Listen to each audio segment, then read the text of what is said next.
అందుకే అంటాడు యేసు ప్రభు వారు, నేనే మార్గమును, నేనే సత్యమును, నేనే జీవమును.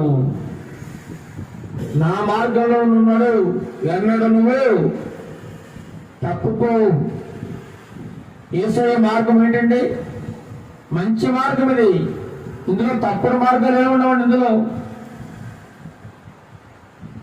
అందరినీ సమానంగా ప్రేమించమంటుంది యేసయ్య ప్రేమ. మనుషులందరినీ మనుషులుగా వారి మీద జాలి, దయ, కనికరం చూపించి వారు కూడా మనలాంటి సహోదరులైన భావించి ప్రేమించమంటుంది దేవుని యొక్క ప్రేమ. కానీ మనుషులు ఈనాడు అది మర్చిపోయి, నువ్వు ఎక్కువ, నేను తక్కువ, నువ్వు గొప్పవాడివి,